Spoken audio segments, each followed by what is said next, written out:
शिवाय।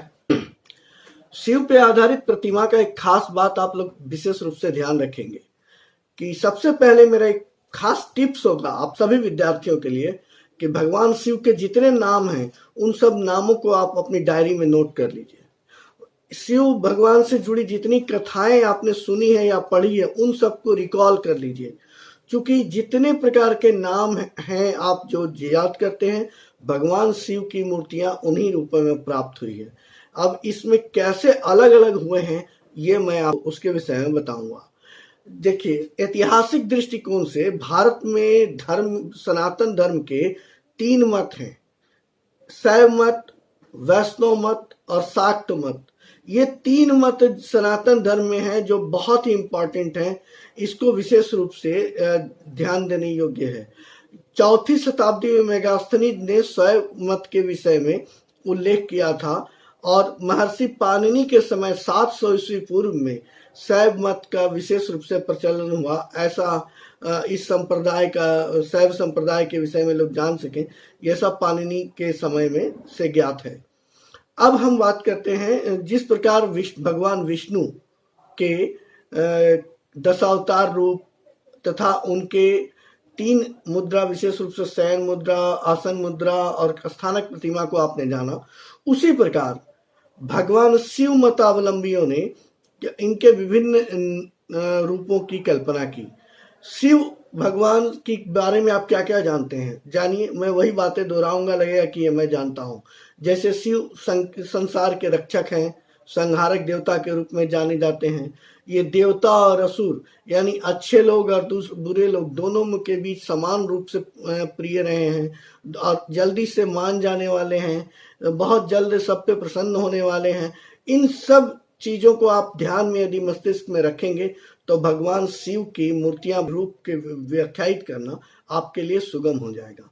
अब आप यहाँ पे देखिए, जब सुर और असुर की बात करते हैं तो ऋग्वेद में इन्हें भीषग यानी कि चिकित्सक के रूप में और वृषभ यानी कि प्रजनन करने वाले पशु के रूप में इनको कहा गया है।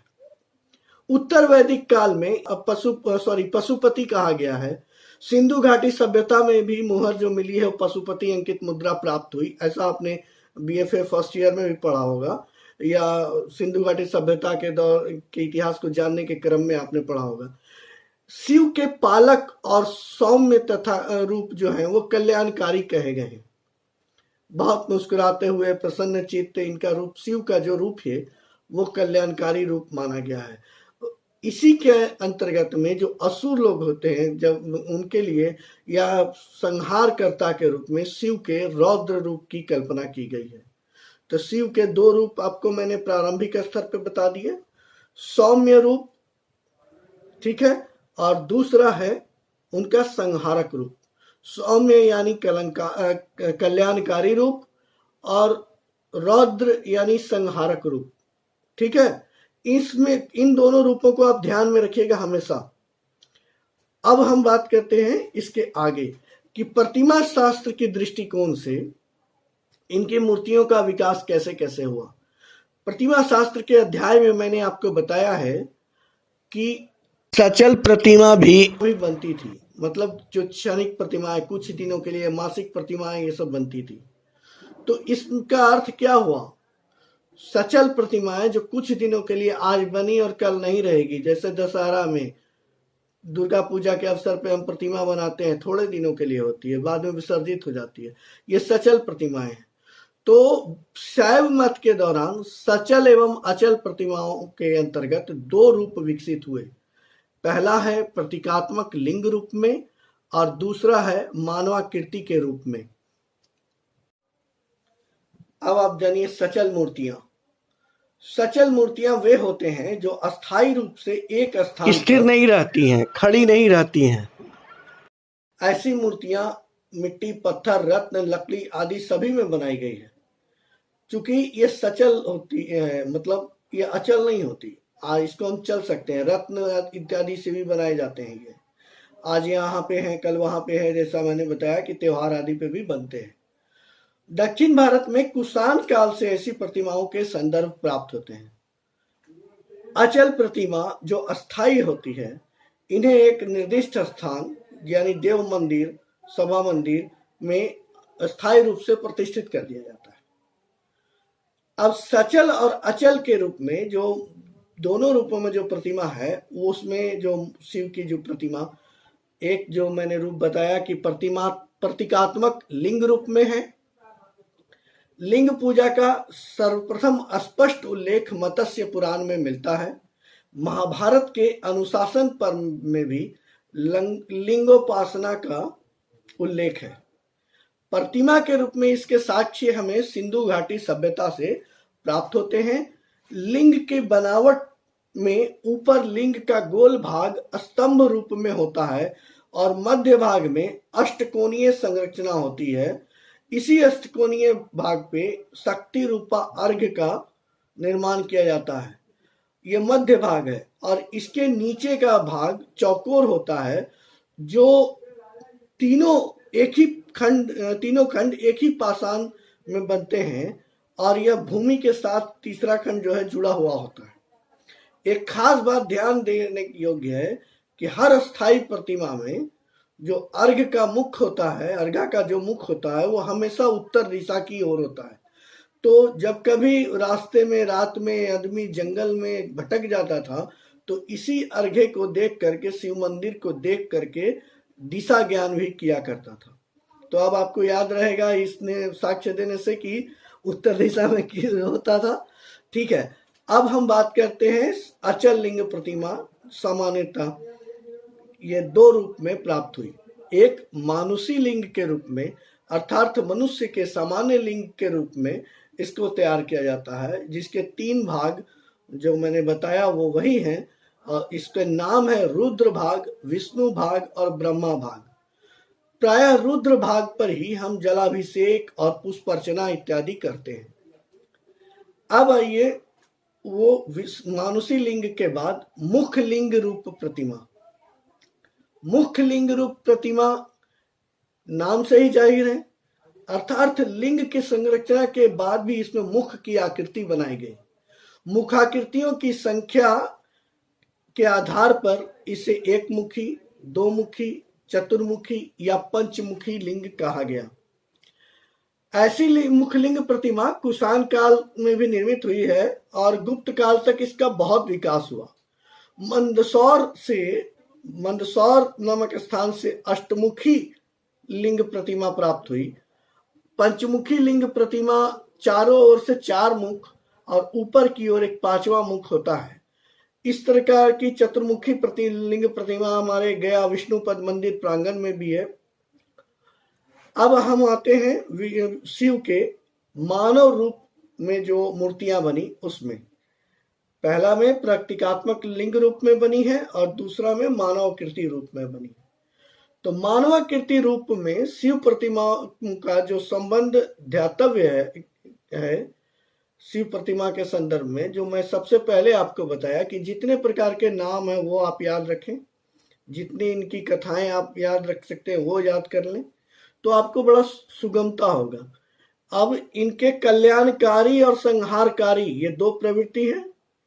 तो कल्याणकारी और संहारकारी इन दोनों प्रवृत्तियों के अनुसार सौम्य रूप और रौद्र रूप दोनों रूपों में इनकी मूर्तियों के निर्माण हुई मानवाकृति रूप में। और ये विशेष रूप से दोनों रूपों में ही विशेष रूप से प्रचलित होती चली गई। सभी लोग अपनी अपनी मान्यताओं से ऐसी मूर्तियों की पूजा करते रहे। अब इन दो रूपों को ध्यान में रखिएगा। कौन कौन से रूप? सौम्य रूप और रौद्र रूप। ठीक है, इन दो रूपों के आधार पे के दो पक्ष हैं, यानी दो भाग में बांट दीजिए इसको। एक पौराणिक कथाओं पर आधारित और दूसरा पौराणिक कथाओं से असंबद्ध किंतु लोक आस्था से उत्पन्न रूप। हमने मान लिया कि मेरे शंकर भगवान ऐसे हैं, तो उस आधार पे बने रूप। इस आधार पे अब इन दो पक्षों के आधार पे हम देखते हैं, तब फिर इसके दो रूप और उत्पन्न होते हैं। कैसे? जो सौम्य और रौद्र रूप उत्पन्न हुए, अर्थात पौराणिक कथाओं पर आधारित सौम्य रूप, पौराणिक कथाओं से असंबद्ध रौद्र रूप। पहले आप इसको डिटेल से जान लें कि पौराणिक कथाओं पे आधारित सौम्य रूप के अंतर्गत में कौन कौन प्रतिमा प्राप्त हुई। अब देखिए पौराणिक कथा को याद करिए आप। लिंगोद्भव प्रतिमा, लिंग के उत्पन्न होने की प्रतिमा। आप सबने एक कथा सुनी होगी कि एक बार एक बड़ा सा प्रकाश पुंज के रूप में भगवान शिव की आकृति उत्पन्न हुई। ब्रह्मा जी और विष्णु जी इस प्रकाश पुंज को देख करके आश्चर्यचकित हो गए। तो ब्रह्मा जी हंस के रूप में और विष्णु जी वराह के रूप में और छोर पता करने के लिए गए। हंस ऊपर आकाश की तरफ उड़ा, वराह नीचे धरती की तरफ उड़ा गए, लेकिन दोनों में से कोई नहीं प्राप्त कर सके। तो ऐसी प्रतिमा लिंगोद्भव प्रतिमा के नाम से जानी गई, लिंग के उद्भव होने की प्रतिमा। ठीक है, समझ गए। तो अब इसमें क्या क्या है इनके साथ में? हंस के रूप में ब्रह्मा और वराह के रूप में विष्णु। तो बीच में लिंगोद्भव, ऊपर एक तरफ हंस एक तरफ वराह की मूर्ति, ऐसे बनेगी। समझ गए ना? क्लियर, एकदम समझ में आएगा। अब हम दूसरी प्रतिमा की बात करते हैं, रावण अनुग्रह प्रतिमा। इसमें क्या है? रावण के ऊपर अनुग्रह करना मतलब प्रेम करना, ये वाली प्रतिमा। अभी ऐसा प्रसंग कहाँ हुआ?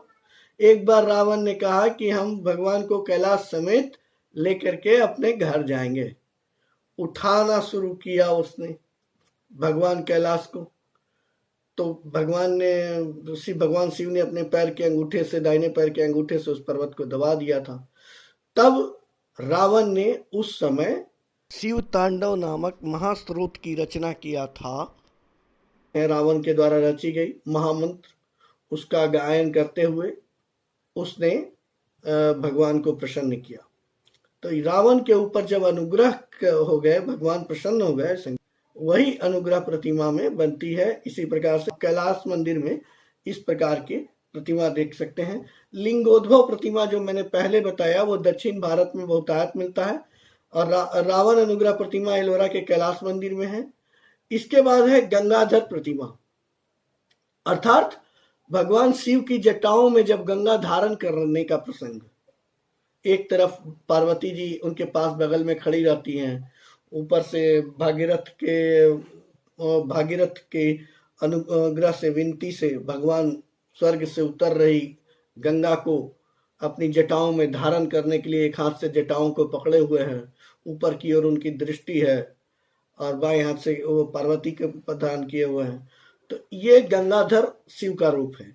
आप समझ गए गंगाधर शिव की आकृति भी।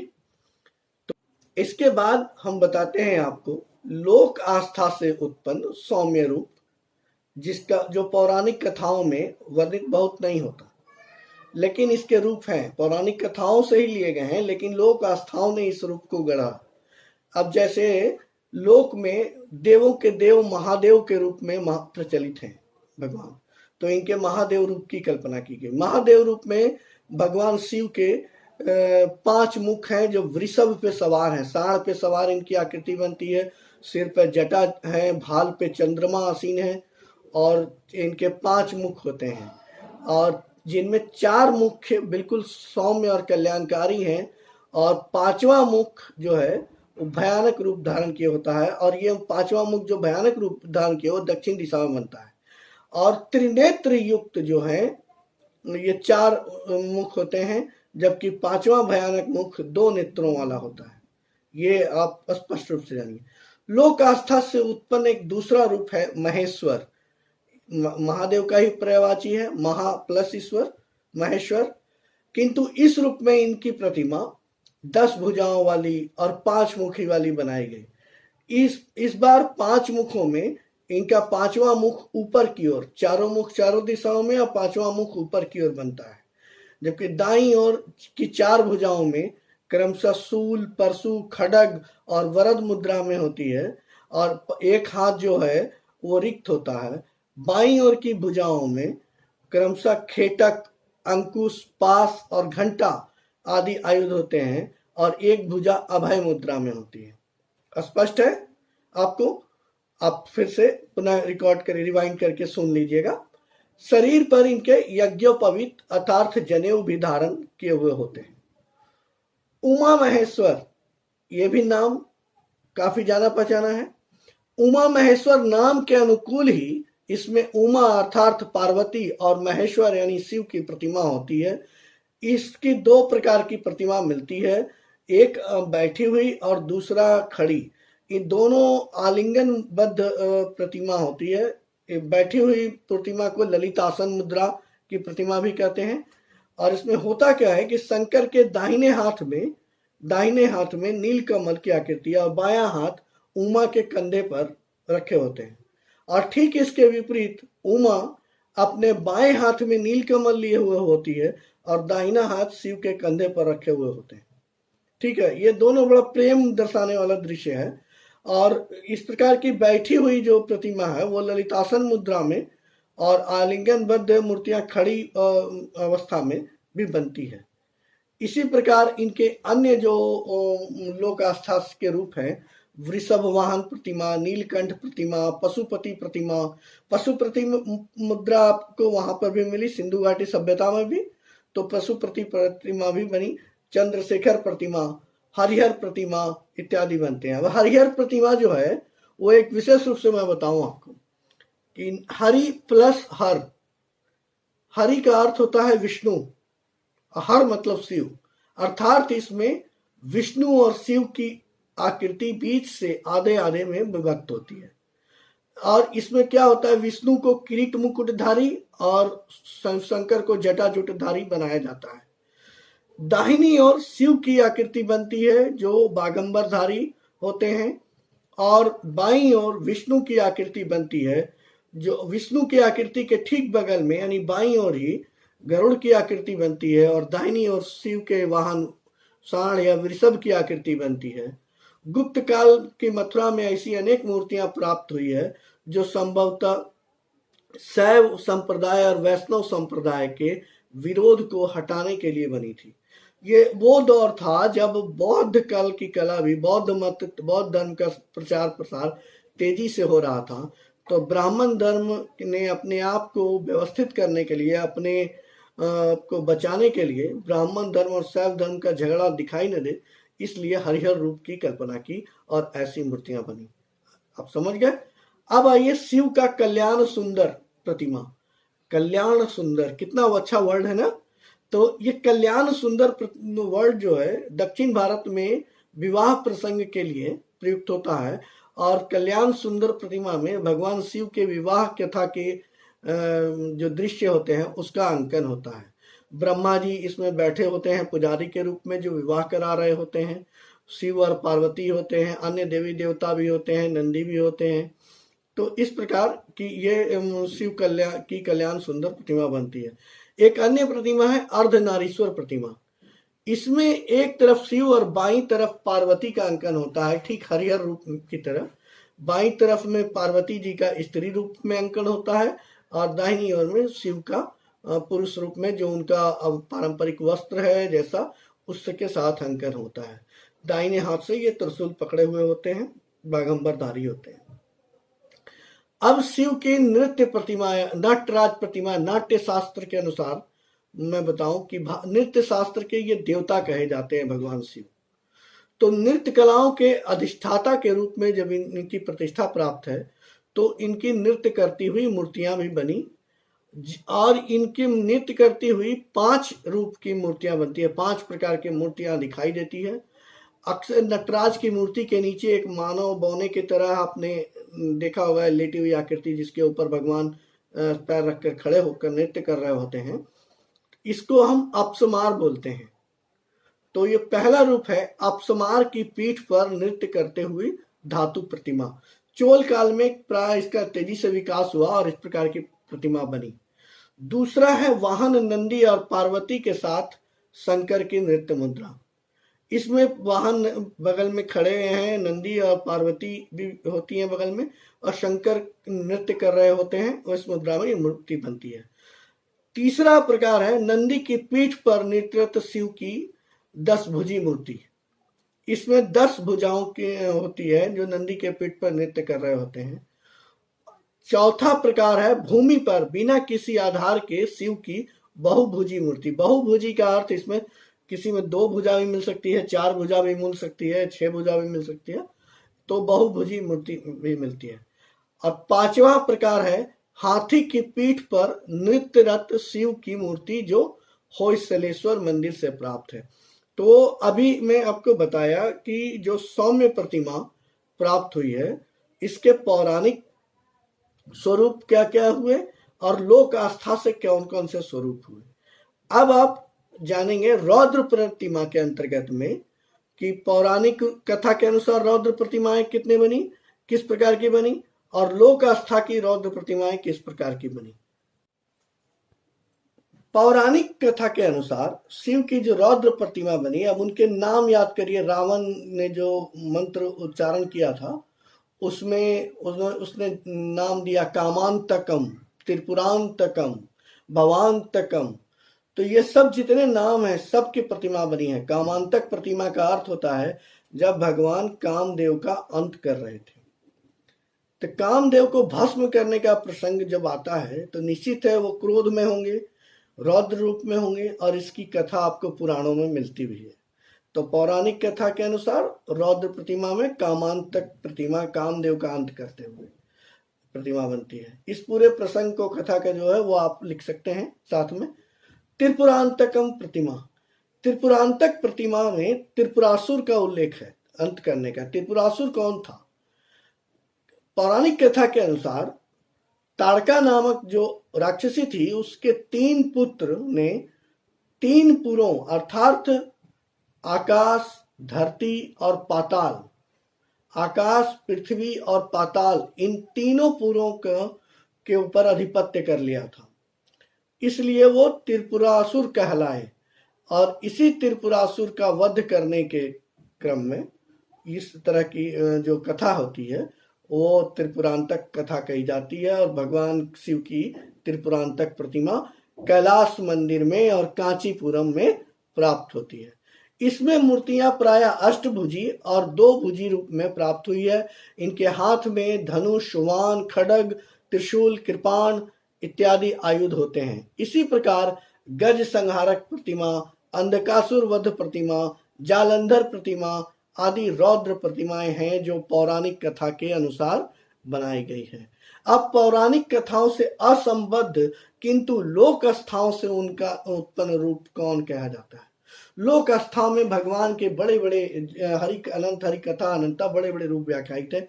जैसे ये कालों के काल महाकाल कहे जाते हैं, है ना। तो ये लोक आस्था में ये भैरव, काल भैरव के रूप में स्थापित है। तो बनारस में भी काल भैरव की मूर्ति है प्रतिमा, उज्जैन में महाकालेश्वर की मूर्ति है, दक्षिण भारत में कालरी प्रतिमा के नाम से ये प्राप्त होती है। इनका वाहन इस रूप में कुत्ता होता है। तो इस प्रकार आप प्रतिमाओं को आप ध्यान से देखेंगे तो ये लोक आस्थाओं से उत्पन्न शिव के रूप हैं। इस प्रकार आपने शिव के चारों रूप जान गए कि सौम्य और कल्याणकारी रूप में ही होते हैं जो पौराणिक के आधार पे सौम्य और कल्याणकारी रूप, और लोक आस्था से उत्पन्न कल्याणकारी रूप। इसी प्रकार लोक आस्था से उत्पन्न रौद्र रूप और पौराणिक आख्यानों से उत्पन्न ये चारों रूप ने आपने जान लिया। अचल प्रतिमा, सचल प्रतिमा को भी आप समझ गए होंगे। तो इस प्रकार प्रतिमा विज्ञान के अंतर्गत में शैव प्रतिमा का निर्माण हुआ, और देव आकृतियां जिस प्रकार प्रतिमा विज्ञान में बताई गई है उसी प्रकार इनकी मूर्तियों का निर्माण हुआ। वाहन का भी उसी तालमान के अनुरूप निर्माण किया गया। आयुध वगैरह जैसा शास्त्रों में वर्णित है भगवान के, वो इनके पास बनाए गए। धन्यवाद। भगवान शिव की प्रतिमा से संबंधित जुड़े तमाम प्रश्नों के समाधान के लिए उपयुक्त होगा। आप इसको लाइक करिए, शेयर कीजिए, और अब तक यदि चैनल को सब्सक्राइब नहीं किए हैं तो आपको आगे आने वाली वीडियो के विषय में पता कैसे चलेगा? सब्सक्राइब कर लीजिए प्लीज।